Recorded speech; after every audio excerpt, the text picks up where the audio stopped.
Hello and welcome to a very special episode of the One Up Podcast. I'm joined here by a very special and our first guest, ArchTalko. Is that how you say your name, man? Hello, yes, hi. Local boy cries over Shulk from Xenoblade OG, more at 11. That's the whole topic of this podcast. Just crying about Shulk, yes. Yep, Shulk, man. Do you want to tell the viewers or audience or whoever's listening to this podcast what you do on your channel? Hi.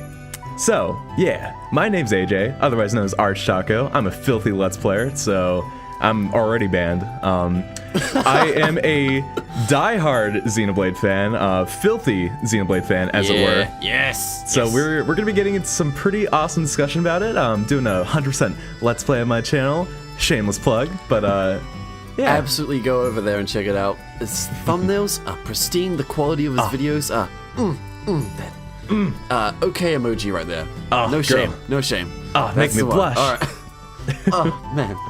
All right. So this podcast is basically it's a little special because over at One Up, I'm the only person who has any good taste. I'm the only one who's actually played Xenoblade properly. So we're gonna have a bit of a discussion about the new Xenoblade Chronicles 2 trailer and things that we might have thoughts on or whatever, and then later in the podcast, which we'll give a warning for, we're going to go into more spoiler territory. So if you haven't, or if you don't know the story of the game, you should definitely leave at that point because you have to play the game. Absolutely worth it. Please Absolutely. do.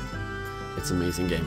All right, so let's get right into it for the first spoiler-free kind of section of the podcast. So what were your initial thoughts and reaction to seeing this in the Switch presentation?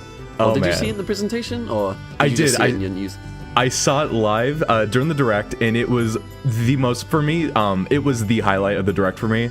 Without absolutely, a doubt, man. Yeah, the hypest part. And originally, when they first said Monolith Soft, I was like, oh, dude! I was with my friend, I was slapping him on the shoulder, going crazy. Yeah.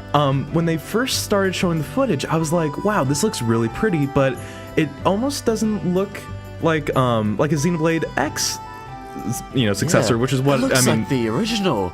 Yeah. Oh my god. Yeah, and that's the thing. And then as it was going on, I was like, oh my god. It would make more sense if they were making a Xenoblade X sequel, all things considered, with the story that we'll probably get into later. Well, yeah, exactly. But man, I wonder if they're rebooting maybe Baden Kaidos or something along those lines.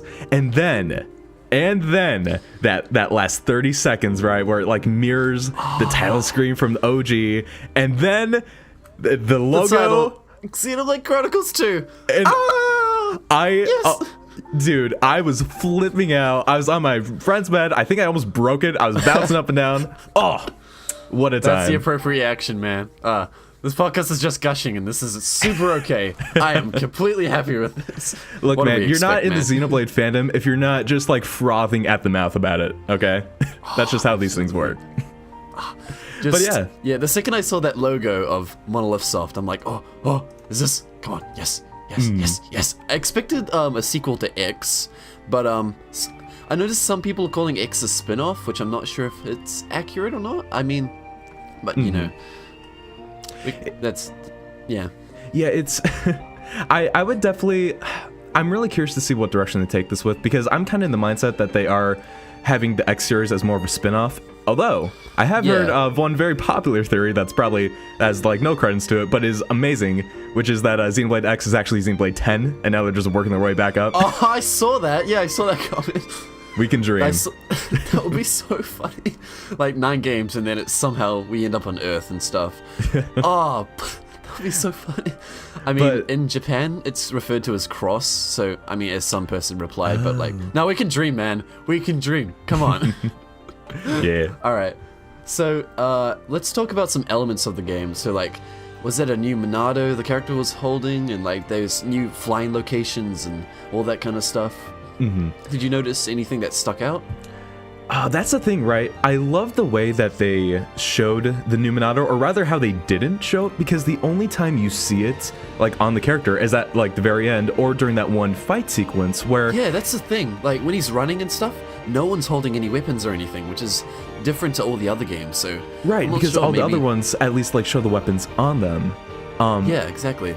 And it was really cool too how during that one section where the sword was in view, it was not red, like, or it might have been red, but like with the lighting and stuff, it wasn't clearly red. All you really saw were those like Telethia wing-esque like glowing parts to it. Oh, I didn't even notice. Oh man, you're sharp, man. I didn't even see the Telethia part. Oh yeah, yeah, and so that's like a whole nother thing that like I wonder if that's like another another way that they'll tie it into like the OG Xenoblade. But I love the way that they revealed it, because that ending sequence, like with the, you know, the bright green sky, bright green. Oh it's no. So reminiscent. bright green grass. Yeah. There we go. Yeah. It's so reminiscent of the title screen. Yeah. Of the, just Monado in the grass and the clouds in the sky and a giant thing in the background, you know? Yeah, exactly. Like even the angle of the Monado that's like thrust into the ground, I'm pretty sure is like, if not the exact same, just like so reminiscent of it. And that was the moment where like during the trailer I was just like, no, that was when it was confirmed, man. That was when it was confirmed. Absolutely. Like, it was the same but also fresh and different. Like, it's hard to describe, but you know, there's no Mechonis in the background. It's a giant dragon, which I'm also kind of curious about. Oh, absolutely. I wonder if you could like be able to go on that thing and like go into caverns and stuff, because that's a thing that was, you know, the Bionis and Mechonis in the previous game. So that'd be pretty cool. I don't know. Just thoughts at the moment. Yeah, no, well that's the thing. About the whole like flying locations, I mean it does seem like a lot of this, if not all of it maybe, is taking place up in the sky. And cool. If you look at some of the art that was like officially released by Monolith, when you take away the blue filters and stuff, the serpent actually has some like very noticeably like grassy and sort of like underside cliffy looking areas. So it makes me wonder if we will actually, like a lot of people have been saying like, oh man, I wonder if this like new serpent thing is going to be like a massive boss battle like Adamantoise in like, Final Fantasy 15. No, that's the world, man. Come on. Yeah, but that's the thing. I feel like that might be another location within the game. And if it is, oh man. Oh. That's cool, yeah. So hype. And there's also the giant tree that I'm not sure what... Yeah. You see in the trailer. Yeah, it's really cool too, because like I mean we know that Takahashi loves his like mythological references, man. He's all about that myth life. Absolutely. And I mean there are a bunch of different like cultures and mythological ideals that have this sort of like life tree thing. But I think it's Norse is the one that's like most prominent, with like Yggdrasil, the life tree, and then like Nidhogg, the serpent. So that it makes me wonder if that's like intentionally what that's like trying to reflect, or if like that's sort of based in some other like myth. But I don't know, I found that kind of interesting as well. So I'm sure we'll know in like due time though. Oh, absolutely. So one of the biggest things people are talking about is the new character designer and the art style of the characters and stuff. It's very how would you describe that? Anime-ish, that some people are calling it, which is, I don't know. I'm all for new style and stuff, but like, I'm not sure. I think it'll convey emotions and stuff very well, because that's what Xenoblade did very well, and X not so much. So I don't know. It's hard to say at this point. Yeah, it's interesting because I've always felt that cell shading would really fit the Xenoblade series as a whole, like just really well. And it honestly, it almost feels like just X, but with cell shading in a way. Yeah, that's true, yeah. But that is definitely like the one criticism I've seen most among like the community, is that the art style looks like really wonky. I've personally kind of been in the mindset that like Xenoblade's always been really anime. Like there's that sequence where oh well, I don't know if this is really spoilers. There's a sequence where a certain character picks up the Monado in the first game, and then he does like a straight up Naruto run with it, like, and he's doing like flips and crazy spins and jungle, and you might know what I'm talking about. Yeah. Yeah, like there, and I mean that's like every cutscene in the game is so anime. It's, and not that that's a bad thing, but I'm just, I don't know. I feel like it wasn't in your face as much, but like, come on, I think we can trust Monolith at this point. Right. I think they've shown that, like, even when they do get a little fan servicey, looking at you, 7 armor designs, like, they can still keep things tasteful, and they can still deliver where it counts, you know? Exactly, yeah. I'm sure they have very good reason behind this art style choice. I mean, I trust them with my life, so, you know. Oh yeah. You guys do your thing. You guys make games and we'll buy them. I'm really let's go into Monolith stuff a bit, cuz I'm really happy with their position with Nintendo at the moment, because it seems like they can just make their games and like Nintendo's just like, okay, we'll put that on your console and yeah, it sounds good, man. It's really cool to see, because was it the Xeno Saga series that they were kind of limited with? They only could make so many games, and this, it seems, they just got full freedom and stuff, almost, if you get what I mean. Yeah, no, definitely. Because like even back to Xenogears on PS1, if I'm not mistaken, that game had a lot of like funding issues. They had to kind of rush the end of the game. And then like Xenosaga, same thing. He wasn't able to like fully make his like ultimate vision for that series. Exactly. Yeah. So yeah, I'm really happy about this partnership with Nintendo, because it really does seem like they're just given full reign to do basically whatever they want at this point. They're slowly building their trust. But I was surprised how many games Monolith Soft have worked on, like Super Smash Bros. Brawl. I did not expect that. Yeah, Skyward Sword and everything. Yeah, I had no idea. And like in Mario Kart 8, Project X Zone, like, dude. It's great. They just have some real expertise that Nintendo just has become their go-to for stuff, like anything, it seems. But you know. Well, and of course, there's the big one too with Breath of the Wild. They had a huge part of developing that. Yeah. Oh yeah, and it actually kind of makes me wonder if they went with the cell shading choice with 2, purely because they worked so hard on Breath of the Wild and already had those sort of assets and engine kind of like already finalized. Maybe, but not totally sure. Yeah, I could see that now. That actually makes sense. Oh well.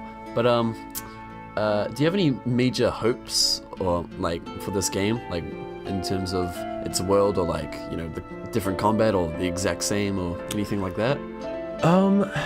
I think, well, first off, it's interesting how like when the first Xenoblade was like very first announced, back when it was called Minato, Beginning of the World, wasn't even called Xenoblade. There's this really nice. I didn't even know that. Holy crap!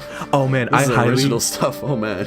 Yeah. Okay. I highly recommend you and anyone who's listening right now, look that up, because it's really interesting to see.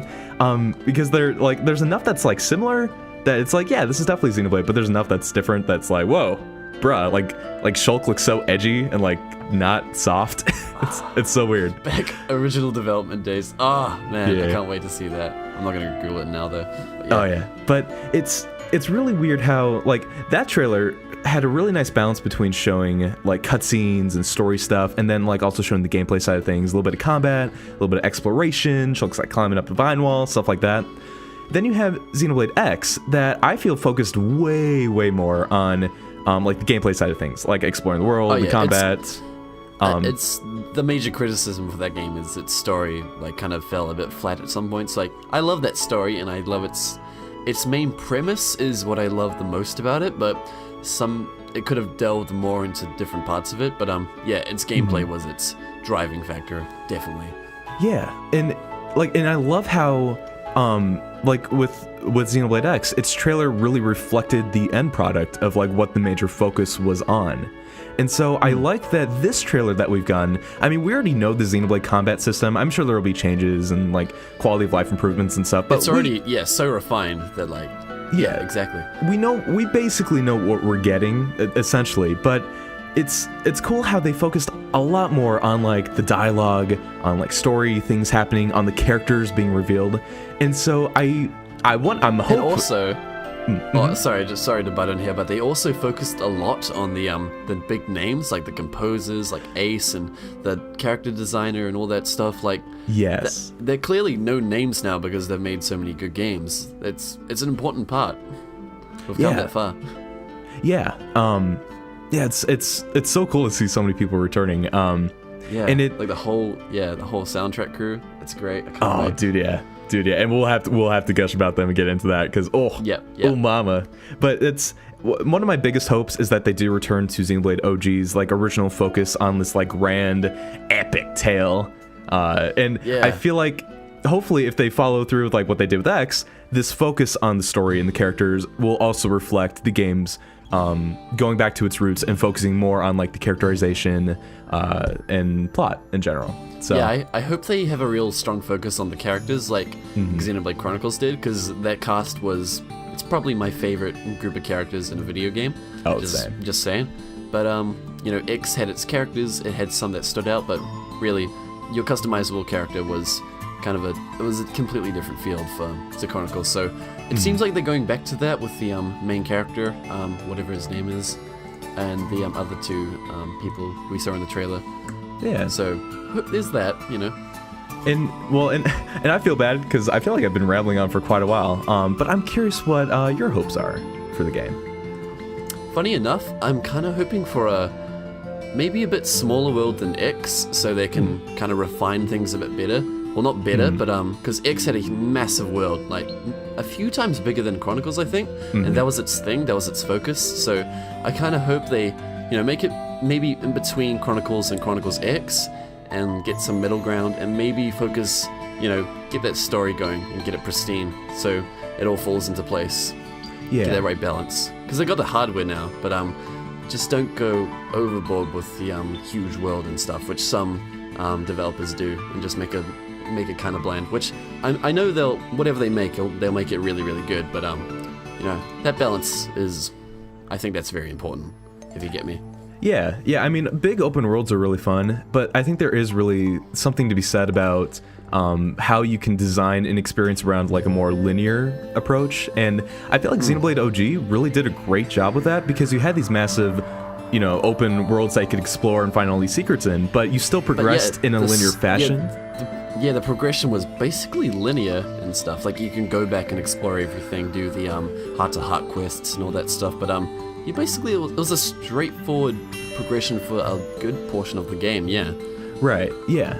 So I think if they return to that sort of focus, you know, maybe expanding the scope and the grand things that they are able to do within those worlds, I think that'd be great. But yeah, finding that middle balance between the two, still having these like awesome worlds to explore, but also still delivering a very concise and like tight narrative experience. Yeah, the narrative is what I'm really hoping for. And speaking of narrative, I also kind of hope that Nintendo of Europe handle the casting for the dub, because they did pristine job with the original Xenoblade Chronicles. So, you know, yes, I trust them, man. I just hope they have that. Considering the composers are returning, I assume they'll get some of the original team back for the casting decisions and stuff like that. So, you know, here's hoping. Yeah. And man, speaking of which, Ace is coming back! Yeah, soundtrack time, boys! Alright, so, funny enough, I think they've gotten different roles to what they had before. Like, Ace handled the big, eventful stuff, some of the main themes like Gar Plains and stuff. Sorry, I'm just going straight into my notes right now. Oh, it's fine, man. So we had, like, Yoko with the main environments, and, like, sorry if I'm pronouncing names wrong, but, I'm not Japanese, I'm sorry. Oh, it's all good. With the more peaceful themes and environments and stuff like that. I'm pretty sure I read somewhere that they're kind of swapping roles and stuff like that, which I feel is very good, because they've got that original magic and stuff, but I hope they put their own like twist on it, so it's Xenoblade 2's soundtrack, not similar to or the same as Xenoblade Chronicles, if you get me. Right. Yeah. Yeah, that's really exciting. I wasn't totally sure about like the roles being swapped and stuff, but that would be totally amazing. That, yeah. No, that would be fantastic. I'm a little sad to see Yoko gone, but you know what? With everyone else, I have very high hopes, and I know they'll be fantastic. Absolutely, yeah. The reason I love, well, not the reason, but I love Xenoblade Chronicles X's soundtrack just as much as Chronicles, but I love it because it's so different and like kind of not out there, but it's got strong personality, which the original did as well. So they're very different, and since 2 is a direct, well, it might not be a direct sequel, but it's called 2, so I'm sure it'll be very similar to Xenoblade Chronicles, but I hope it's got its own very strong personality and stuff. Yeah, definitely.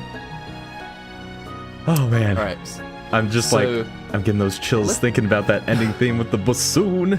Blue skies of Elysium. the first theme, someone did a rip of that on YouTube, and I just had that on loop while I was doing stuff in my room, and it's just so yeah. good. Yes. Okay, something important I think we should talk about is those little things in a Xenoblade series. Like, I think we can agree that the reason this is confirmed to be a Xenoblade game is because of that Noppon. We saw Noppon in this trailer. It's an Xenoblade game. Come on, guys. It's it's the one binding thread tying all this together. Yep. And Mix, I think. Well, all of the Xenoblade, well, not Xenoblade, but all the Xeno games had Mix of some kind, like the Mechon and like scales and stuff like that. But that's true. And Vandom. Yeah, that's true. So it'll be interesting to see if it kind of, if they do that with this one, if they drop it. Either way, I'm just happy to see Noppon back. Absolutely. And it does. I've grown a love for Noppon. Oh, what's that? I've grown a love for Noppon over the years. Just yeah, so that was weird. When I first played through the game, I saw them. I was in like Colony 9, and I was what are these guys doing in here? But man, by the time I hit Magna Forest, I was just so in love with them. They're fantastic. Ricky, man. Can we just talk about Ricky for a second? Oh, Ricky, best Teotopon. Best character, main character of Xenoblade Chronicles. Let's be honest. Oh, absolutely. Everyone else supporting cast for sure. 20 hours into the game, finally introducing the protagonist. Oh yeah. If you guys are unfamiliar with who we're talking about the one and only legendary Harapon Ricky, who is quite possibly the best character in anything ever that has ever been created ever. Yeah, I mean, it's really telling when because he's like the comic relief character in that game, but it's really telling when they can still take that comic relief character and make him into one of the most, like, kind and thoughtful and, like, tear-inducing characters in that game. He's wise and stuff. I mean, this is kind of spoiling, but, it's in the main Wikipedia, so whatever. He's 40, and he's got a family and stuff, and he's got lots of little pawns and stuff. He's like kind of the dad of the group, even though he's comic relief and stuff. He gives advice to Dun Dun and all that stuff. Yeah. I'm sorry, Ed. Yeah, he is the anchor that keeps them all in line. Not to mention he has as more health than anyone in the entire party for some reason. It's all in the hair, man. So funny to me. Just extra padding. That's all what in it the is. fur. All in the fur, man. Oh yeah. All right. So, another thing I noticed in the trailer, going back to the actual topic of the podcast, there's a lot of fire. If you get me, like that lady was. The guy was running through fire, and then the lady had fire around her, and every showing off of the names and stuff had fire around them. So I'm not sure if that's going to be a theme or not, or was that just a way to make the trailer look cool or whatever. But it's just no need to see these small details and stuff. Yeah, it's cool too because like I feel like in a lot of ways they've intentionally sort of mirrored a lot of concepts. Oh my, concepts from the original game with this new trailer. So you have like, I don't know, when I think of Xenoblade, I think of like water being involved in the game a lot. Like you have the vast expanses of ocean. You have various cases where like water is used like to heal people. Just a lot of cases. This one's kind of fire. Yeah. Yeah, and then and you have like you have like that sort of mirror with the fire and the water. You have the fact that like majority of the game took place where the characters were sort of like grounded on like. Well, sort of, I guess, but and like you have this game where they're taking place like more in the sky. You have the main character whose design itself is almost a mirror of Shulk, with like his color scheme, short brown hair and stuff, and so I feel like a lot of these choices are like with the previous ones. I feel like they are intentionally meant to sort of be like an inverse of the original game, and so it makes me wonder if that fire element is like another choice and another sort of prominent theme that we'll see within the game. Only time will tell. I'm sure we'll be either completely spot on or nowhere near from the truth. Exactly. Yeah. That's why it's all speculation, and I love it. All right, so I think at this point it's about. We're making pretty good time, but at this point we're going to go into more spoiler territory. So if you haven't played either Xenoblade Chronicles or Xenoblade Chronicles X, or if you plan to, stop listening right now because you should play those games. Like, from the start with Yeah. no spoilers. Get out of worth it, here. trust me. Get Yeah, out of here. Get out. Go. Leave. All right. Spoiling in 3, 2, 1. So I think this might be a world after Shulk and Elvis create a new universe and stuff like that. Oh, we're past the point of no return. Oh, man. Oh, we did it. Oh my god. We did it. We did it. Thanks, guys. See you Also, next time. Okay. Elvis kills Dumbledore. Forgive. Yes. Elvis kills Gandalf. Alright. So I see people in lots of comments and stuff saying, "Where's Shulk?" And like, he's dead, man. He's probably dead. Probably long dead. Yeah, I really can't see this game taking place directly after the OG game. Nope. What do you think, like, time frame wise, would be like the earliest it would take place after? What are your thoughts? Earliest? I'd say hundreds or maybe 1,000 years or something like that. Even on a different, like, kind of realm, even. It's hard to say, but, Yeah, that's fair. That's fair. I guess, like, to tie things into the past games, I mean, I think one of the, like, smaller details, but I think one of the most prominent ones is, like, when he's running right near the beginning, and, like, the camera sort of pans up to that cliff, and it turns out it's just big old beastie.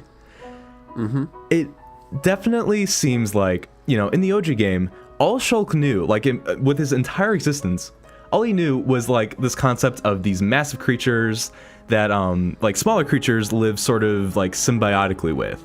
And so it would make sense to me that this would be, like, directly correlated with that game, because that's all he knew, and that's all he would have to base all he's told, the new yeah. universe Yeah. off of. Yeah, so all this character knows is that there's this giant serpent or whatever, but it might hold some very significant plot or whatever. Might be the creator of... It might be Zanza. Sorry, what? I didn't say anything. Ooh. Zanza returning. Oh, man. Dude, if he What if did... they changed the title Xenoblade 2 Return of Zanza or something like that. Honestly, I hope dear. I hope every game would just put, like, the game's biggest spoiler right in the title. That'd be tight. Harry Potter, Snape kills Dumbledore, Part 2, Return of the King. Come to a theater near you. Yeah, man. I know, I guess this isn't really a spoiler, but we also have, like, just more ties to the other games, like, the fact that Bunnets are a thing again, the fact that we actually see Turkins, very briefly in, like, the actual colonized parts of, like, whatever place the protagonist is, like, walking around in. I know in Xenoblade X, we didn't actually get any recurring monsters except for a certain, Endbringer, or whatever it's called, Fatebringer? Telethia? There's actually 3 Telethia. One's a global nemesis, one's the Telethia the Endbringer, and one's a Nopon quest, which is like only level 30 or something like that. Which Oh, dang. it's kind of, but yeah, Telethia and Nopon are the main tie-in, like things that have tied over to a different game. So will they return here? Like, you notice the Telethia wings and stuff? Maybe, I don't know. Yeah. I'm just glad Nopon are back, man. Oh, dude, yeah, it's so happy. And it also seems like they're sort of taking on their X role of being, like, very mercantile and, like, thrifty. Or at least it sort of seemed like that. It seems like yeah, because, like, there's people walking around, there's that Nopon just sitting there watching the main character go by, like, where you going, Mike? Oh, yeah, that's another Just thing, be too. walking The way that the NPCs will dynamically, like, look at your characters and stuff. It's like a neat little touch, but... That's so cool, yeah. Yeah, it almost kind of confirms that, like, yes, they are really putting a lot of thought and, like, polish into, like, every aspect of the game, so... Yeah. I really hope so, because one of the things with X is in New Los Angeles and stuff, when you walk around, it kind of felt like a fake environment, you could say. Like, it was kind of there to show off and stuff. There's people walking around, like, look, it's humanity and stuff, but, like, you can bump into them and stuff, but, like, you walk through cars, man. Like, come on. Yeah. Small detail. I guess they were developing the world is, like, the more important part, which I'm glad they did, but, like, I don't know, there's not much point putting them there if they're kind of just... I don't know. Yeah, if they're ghost cars, we ain't having any of that, boy. Ghost cars. That's the main spoiler for Xenoblade Chronicles X. Ghost cars. Game theory. Is every car driver in Xenoblade X actually dead? Question mark, question mark. Red circle, arrow pointing to Ness from Undertale. Clickbait, man. You're on point with that. Holy shit. Hey man, I'm an expert in all things game Is theory. Tatsu the reincarnation of Zanza? Question mark? Question mark? Boobs in the thumbnail. Oh, dude. Oh, I gotta get a Tatsu face on some nice boobles post haste. I need this in my life. I'm not gonna get that image out of my head now. we have sinned too far. Forgive. Oh man. One thing I kind of want to go back on is that, you know how we talked about the I talked about how X kind of lost a bit of its, its feel with the characters and stuff compared to Chronicles. So like since we're in spoiled territory, I'm just going to talk about some. So in X, say when Lao takes the memory chip and like gets in the prog areas and stuff, and all the characters are like, "What are you doing?" It's like this super dramatic scene and stuff. It feels. I recently rewatched it after playing it, and it's such an emotional scene, but it's so awkward, if you get me. Like all the characters kind of feel stiff, and there's like a pause between everything, and it's like really off-putting, even though most of the lining, like the scripting and stuff, is great. It's fantastic, but it's just off-putting. So I hope they fix that and give the scenes the gravity that they have. Like in Chronicles, it's something that they absolutely had. Like that scene in the beginning with Fiora. I mean, when Fiora dies. Is that even a spoiler for Chronicles?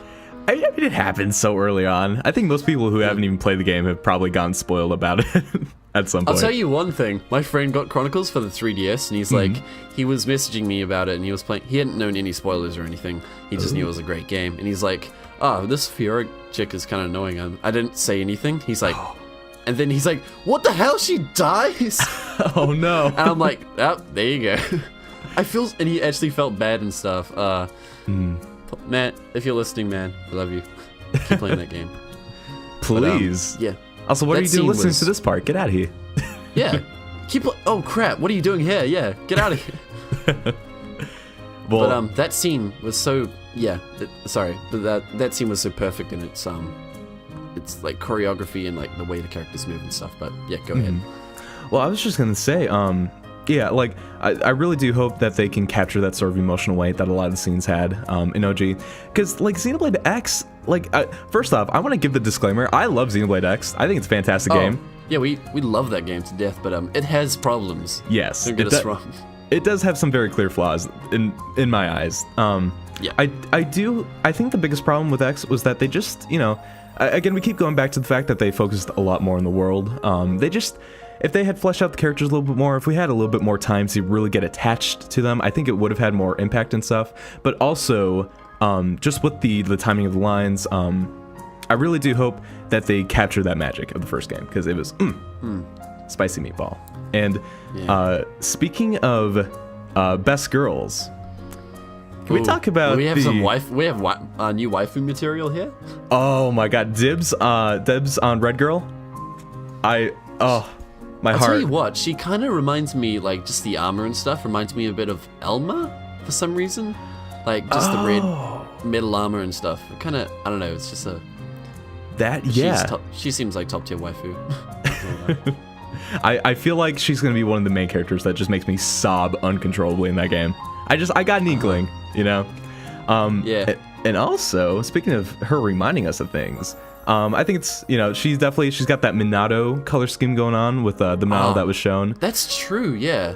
So I'm really curious. We've actually gotten some official art of seeing, like, at first I was like, oh man, I wonder if she's maybe the soul incarnate of like the Minato itself, a la like Skyward Sword. But we've also actually gotten some official art of both her and the Minato being shown like at the same time. So maybe that's not the case. But to be honest, anything red in the game, we're just like, Minato? What? Minato? What? Cherry pie? Minato. Edible form. Yep. We get a screenshot and we look for any red, and like we color code the fucking picture and look for any red, and we're just like, Minato confirmed, man. Come on. Noppon wearing a red armor. It's Minato. Come on. Minato 2 confirmed, because that's honestly like the ultimate form of it. That's true. That's true. Yep. Well, and she's wearing that very strange green emblem on her chest, which many people have pointed out looks remarkably like the Zohar from the Xenogears, I think, or Xeno Saga, whichever one that's from. But it's true. It looks. I didn't even. Yeah, it's like the exact same shape. So possible tie-ins to those games too, or maybe just more of a nod. Dude, and they like just tie shit. They tie stuff in, even if it makes sense or not. It's what they did with X. It's what they're gonna do with this. Let's be honest. Oh, definitely, yeah. And we also not only do we have Best Girl, Red Girl, who I think in the script her name actually has been confirmed, and I just can't remember it. But we also have Blonde Girl. Blonde Girl. And second best girl. Second best girl. Well, potentially only girl. Let's we be honest. don't know. But she also, those two are wearing, if I'm not mistaken, if it's not the exact same outfit, it's very, very similar. And so I wonder what the significance of that is. It makes me wonder if maybe there's some sort of like royal thing going on, or if it's like some sort of ceremonial outfit. I don't know, but I'm curious to see how that plays out when we actually do get the game. Absolutely. What about the late? Was it another character riding the mount and stuff? It seemed like a different girl entirely. Oh, yeah, we have the cat girl too. Yeah. Cat girl. That's a good name. I have the best names for these people. Forgive. Best names for waifus, man. All right, so I think it's about time to wrap up. I'm gonna ask you one last question. What is your favorite? This is like sort of related, but not really. What's your favorite, or a couple of favorite tracks from Xenoblade Chronicles? Your favorite songs and stuff. Can I just submit the entire soundtrack? No. You can do that.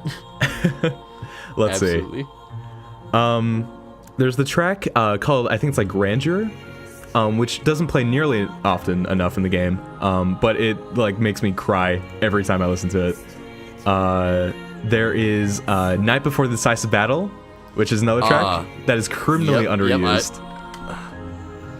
That's the thing about the soundtrack. They just use so many amazing songs that they only use once. Right? Monolith, what are you doing? It's good though. It's like they know how to restrain themselves. It's great. It is good. I mean, because if they did overuse those tracks, then they wouldn't be nearly as special as they are when they do pop up. They'd lose their thing. Come on. Yeah, man. And because I mean, literally, I could probably pick like a good 20, but if I had to pick like 3, I pick those 2, and then I'd probably pick, oh god, I was gonna say 1, but then like 3 other ones popped up. I think I'd have to go with Valak Mountain Night. Same, absolutely, man. That is my favorite. I don't want to say favorite for anything in this game because everything is my favorite. Oh, Come exactly. On. Exactly. Night. What would you say some of your favorites are? Words. Obviously, Valak Mountain, Satchel Marsh Night as well. Unfinished Battle is one that gets me going. It's it only plays once, I think, as well. It's otherwise known as the Dumban. He's gonna wreck some boys. Dumban is pissed. Absolutely, yeah. I'm trying to. Colony 9 is always a favorite of mine. Just that smooth and those violins kill me, man. But I think those would be my 3. This would change probably tomorrow or whatever. But currently, absolutely, yeah, absolutely, yeah. That's the thing, man. I mean, even honestly, if Xenoblade 2 even has like a fraction of the brilliance of Xenoblade OG's, and even Xenoblade X's soundtrack, I love that game's soundtrack too. Like, I will be completely satisfied. Like, Xenoblade Chronicles and Xenoblade Chronicles X are 2 of my favorite soundtracks. Like, top 5 easily of all gaming soundtracks. They're just so good. So good. Okay, emoji. Pop it up on screen, future me. I'm giving myself work. I'll probably forget about this. I don't even care. Throw it up there. No shame. Give me like 4 okay hands. 4 okay hands, no more, no less. Throw an eggplant. Throw that. Water drops. We're past the point of no return now. All right, so I think that's the point to wrap it up. Thank you guys so much for tuning into our gush over the new trailer and Xenoblade, the entire series, basically. Go check out ArchTalko's channel. He makes some really amazing stuff, his Xenoblade Chronicles series, which is relevant, by the way. You should go watch that. Using the Dolphin emulator and the HD texture pack, I believe, right? No, don't watch. It's literally every episode is just 40 minutes of me looking at Shulk's butt. It's a trap. Don't do it. Dude, Dude, the swimsuit part of the latest one, please, guys, go watch it. It's worth it. Absolutely watch it. Well, I appreciate all the kind words, man. Thank you so much for having me on here. It has been an absolute joy. So you are the first one-up guest on the podcast. The one-up podcast. We have another series which I'm not going to spoil. I'm not sure if it's up by now, but oh shit. But yeah, you did pretty good. I'm proud of you, man. Oh, thanks, dude. All right. Cool. So thank you guys so much for watching, and we'll see you next time. Bye bye. Yeah.